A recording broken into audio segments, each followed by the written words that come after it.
우리 개천에서 용난다는 말 들어보셨죠? 요즘은 그게 틀린 말이래나요? 개천에서 용이 날 수가 없대요. 요새는 드물죠. 예. 예. 맞아요. 드문 거 맞아요. 예. 그래서 야, 개천에서 용 나기가 힘들다 요즘은.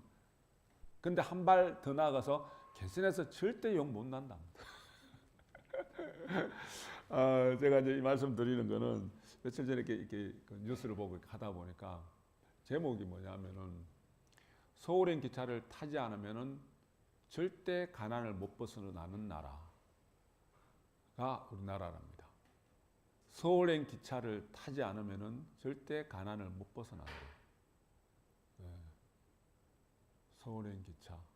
지금 명절 때 우리 자녀분들 또 이렇게 친척분들 특히 우리 자녀분들 이게 위에서 많이 내려오시죠? 예, 뭐 요즘 올라가기도 하고. 서울의 수도권에 보내서 수도권에서 사는 우리 자녀분들 다 용 됐어요? 용 되셨냐고? 됐어요? 자,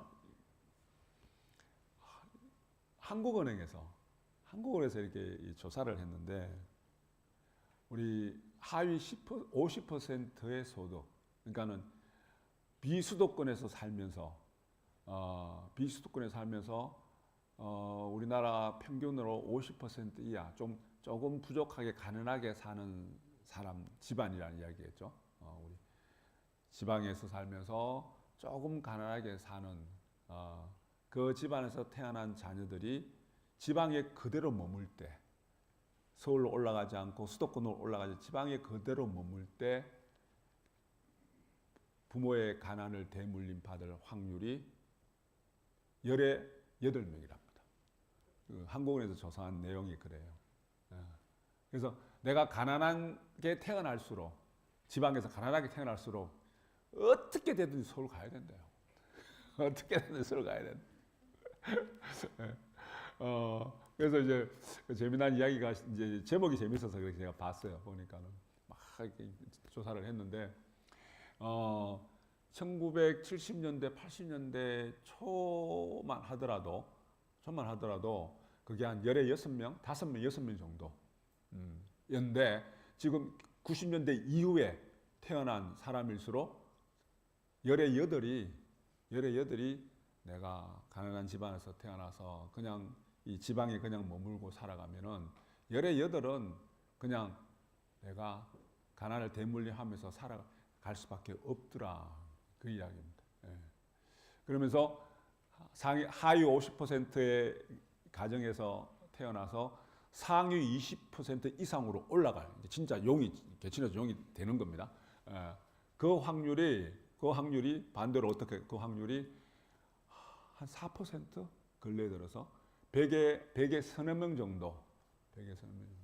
그러니 서울 가야 되겠어요? 안 가야 되겠어요? 서울 가야 됩니다. 근데 이게 서울 간다고 또 다 되느냐? 서울을 가면은 삶의 질을 포기해야 된대요. 내가 돈을 막 갖고 짊어지고 서울 가는 게 아니잖아요. 가서 얼마나 고생해야 되겠어요. 그 물가 비싼 데서 집값도 비싼데, 그죠? 삶의 질을 포기해야 된대요. 쪽방촌에 들어가서 살든지 좁은 방에서 고시촌에 살아가면서 이 노력해갖고 그래야지 될까 말까. 예, 삶의 질을 포기하고. 그게 낫겠어요? 아니면은 뭐 조금 없이 살더라도 내가 그냥 지방에 그냥 머물러서 사는 게 좋겠어요? 예. 자, 이어서 말씀드리면은 그러면서 이야기가 뭐냐면은 이제 한국은행에서 조사한 거잖아요. 지방도 이제 발전을 해야 된다. 그 이야기예요. 지방도 양질의 일자리, 좋은 일자리가 많이 생겨야 되고, 예? 지방의 어떤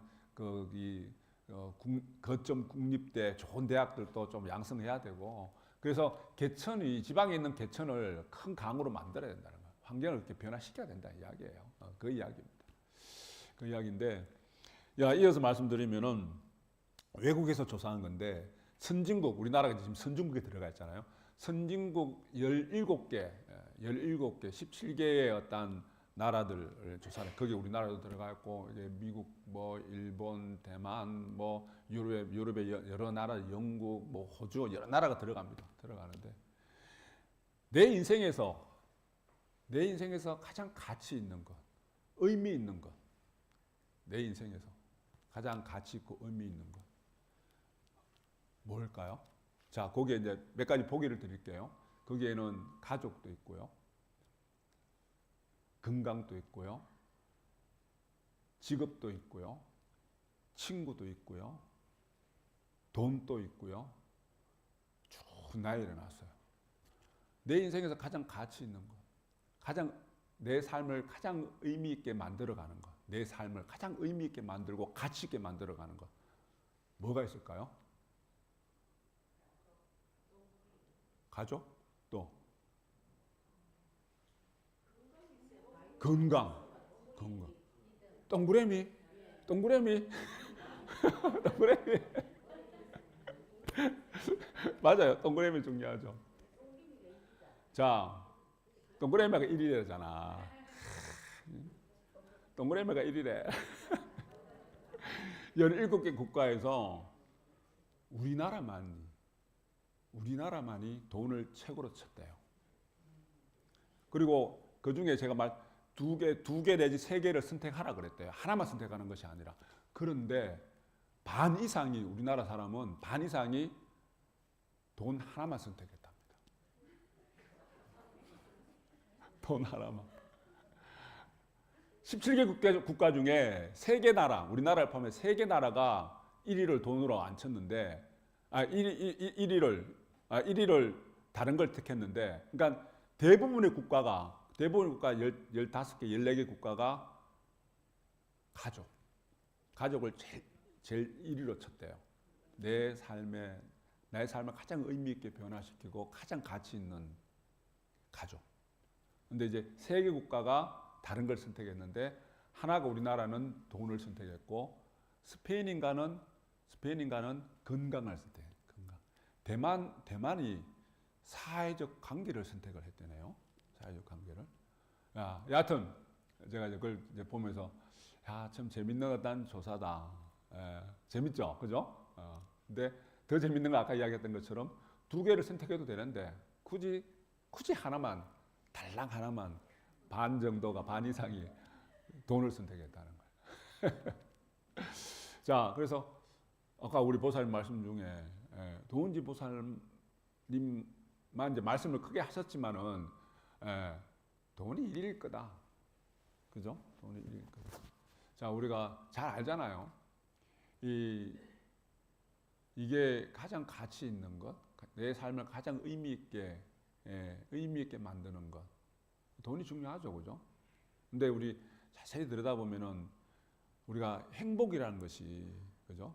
우리가 물가심의 이온질 이 공부도 마찬가지입니다. 물질 일어나는 때는 탐심도 치성하기 때문에 오욕칠정이 전도되고, 그죠? 그리고 물질에 탐착할 수밖에 없는, 이 종교님 제세 시대에 50년대, 60년대 우리나라 경제 개발이 되면서 그 가난 속에서 이제 뭔가 변화가 일어납니다. 그래서 우리가 한강의 기적을 이뤄내면서 우리나라는 급속도로 물질적으로 풍족한 국가가 되었어요. 그죠? 풍족 국가가 됐는데, 들여다보니 그 시대에 종교님 들여다보니 이래서는 안 되겠더라는 거예요. 물질이 다가 아니라는 이야기예요. 인간 행복에. 물론 돈이 필요하죠. 물질이 필요합니다. 근데 물질이 목적이 돼서는 안 된단 말이에요. 내 삶에 물질이 하나의 수단과 도구는 되지만, 그죠? 물질이 풍족하다고 해서, 넉넉하다고 해서 내 삶에 내가 행복한 삶, 내가 행복해지는 그 필요 충분 조건은 아니더라는 이야기예요. 지금 우리 그렇잖아요. 과거와 돌이켜봤을 때, 비교해봤을 때 얼마나 풍족하게 살아갑니까? 예? 그럼에도 불구하고 내 삶의 행복 지수는 점점점 떨어지면서 살아가고 있어요. 우리 한국 사람들의 모습을 보면, 그죠?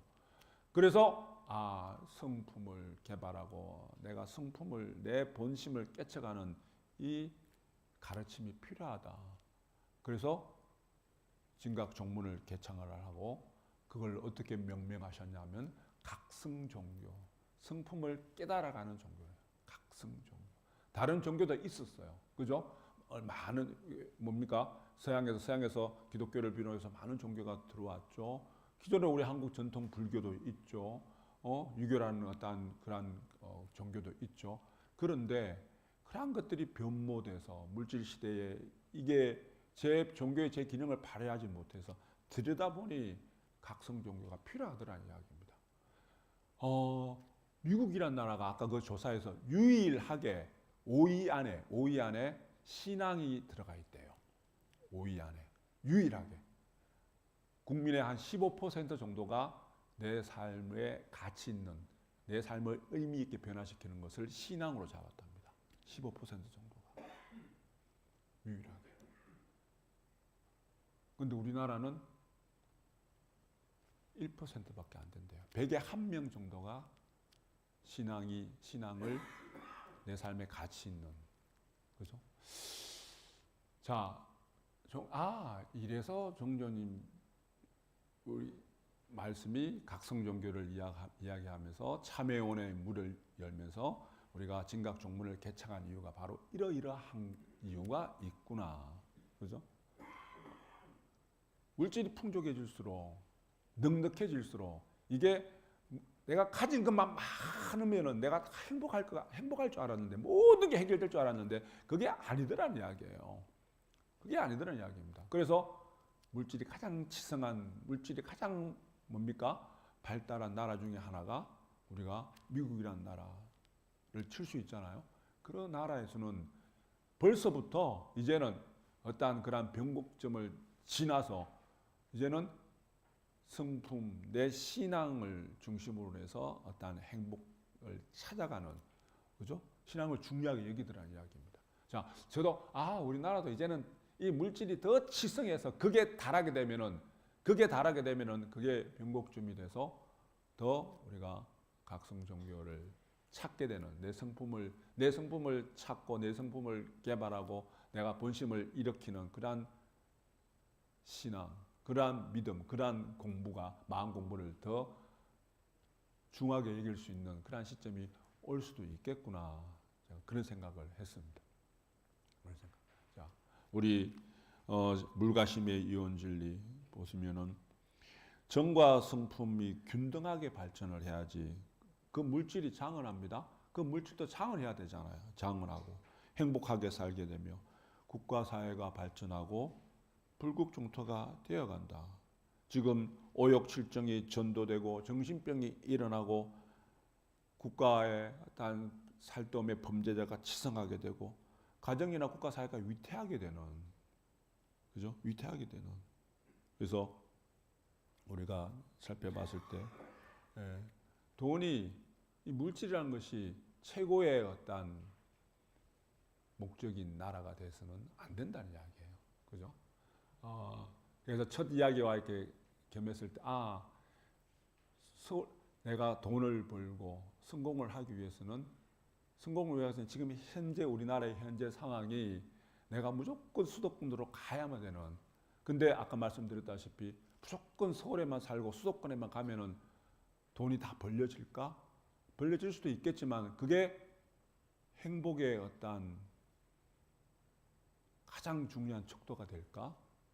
그죠? 우리 보살님, 박사님 많이 가져보셨잖아요. 지금도 많이 가지고 계시잖아요. 그죠? 뭐라 하노? 깨인다고?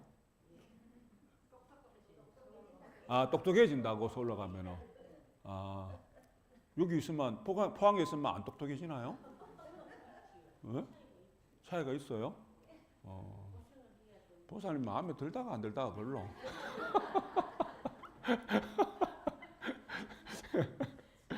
자, 아까 이제 얘기했다시피 뭐 그거는 국가 정책적인 그런 차원에서 이제 그러니까 신문에 기사가 난 거고요. 저는 이제 마음 공부 차원에서 들여다봤을 때 내 삶의 질이라는 것은 물질이 우리 아까 말씀드렸다시피 목적이 돼서는 안 된다는 이야기예요. 그죠? 물질이 내 삶의 어떤 수단이 되고 도구는 될 수 있지만은 물질이 내 삶의 목적이 되어버리면은 우리 부처님 말씀에 부처님이 돈을 벌라 그랬습니까? 벌지 마라 그랬습니까? 부처님 돈 벌라 그랬어요. 바르게 돈을 벌라 그랬습니다. 그런데 돈에 집착하지 말라 그랬어요.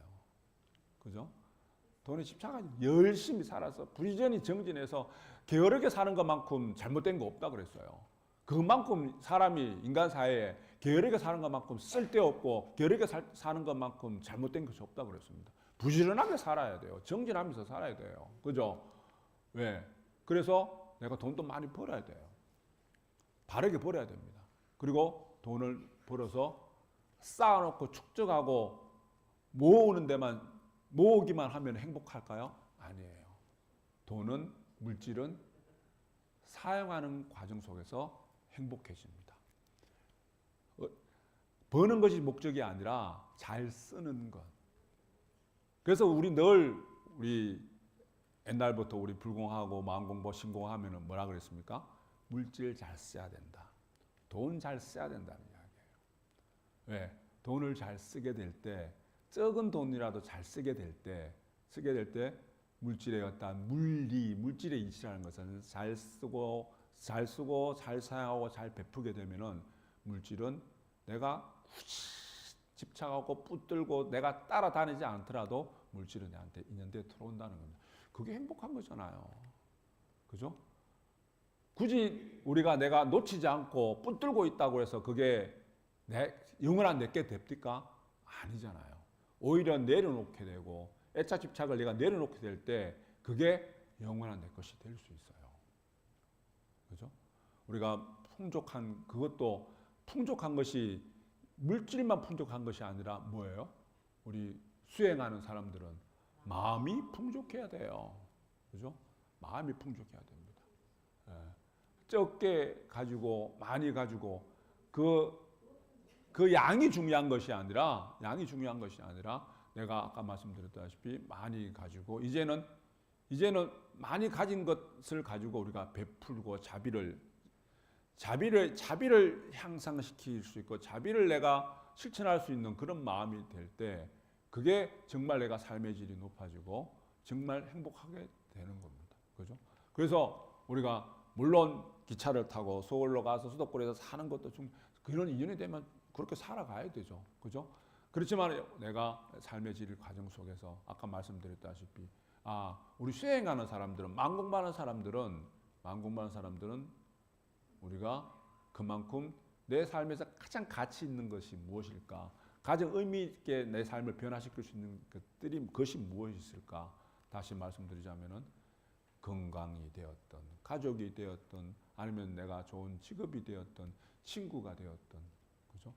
그리고 물질도 있어야 되죠. 그죠? 우리 많은 가족들, 친척들도 만나고, 오랜만에 명절 때 사람들 만나잖아요? 우리가 그 관계 속에서 그 사람을 만날 때 반갑고 즐겁고, 그리고 또 베풀어주고 싶고, 그게 행복이죠. 그죠? 내가 돈이 지금 많아요. 가득해요. 근데 내가 지금 명절 때 누구 찾아갈 사람도 없고, 찾아오는 사람도 없고, 혼자 있어요. 누가 그럽디다. 나는 가족을 위해서 한 가정을 위해서 10년, 20년 평생을 바쳤어요. 근데 10년, 20년 지나고 나니 주위에 남는 게 없더라는 거예요. 애들 뿔뿔이 다 흩어지고. 나는 정신없이 그렇게 살아갔는데 돈은 많이 벌었던 것 같은데 부부간의 관계도 소원해지고. 그런 어떤 우리 경제 개발의 과정 속에서 우리 한국 사회는 그렇게 외롭게 쓸쓸하게 살아가는 사람들이 적지 않더라는 이야기입니다. 그럼에도 불구하고 아직까지 우리는 제가 볼 때 과도기에 있구나. 돈을 최고로 여기는 아직까지 그런 나라구나. 돈이 아니라 사랑을 최고로 여길 수 있고 가족 간의 관계를 최고로 여길 수 있고 건강을 최고로 여길 수 있는 그런 나라로 빨리 변화해 갔으면 좋겠다. 그런 의미에서 우리 교화제도의 어떤 본문처럼 내 스스로를 내 마음 중생을 제도하고 가족을 제도하고 그래서 그러한 어떤 불법의 진리가 가득할 수 있는 그런 가정이 되어갈 수 있도록 내가 더 열심히 정진해야 되겠구나 그런 생각을 해봤습니다. 우리 자녀들 만나고 하면은 제가 늘 말씀드리죠. 자식들 오랜만에 집에 찾아오면은 어떻게 해야 돼요? 신당에 꼭 한번 발을 들이게 해주세요. 한번 들렸다 가주세요. 네? 애들 밥 먹이 갖고 실컷 해갖고 손주들부터 해갖고 먹이고 깨워주고 재미나게 해주고 막 손님 치르잖아요. 그죠? 밥 해주고 하는 대신 심당에 한번 들리게 하시라고. 이번에도 제가 체크할 거예요. 왔다 가기가 바쁘면 여기 오는데 많이 걸려. 몇 시간 걸려요? 진호봉도 갑니다.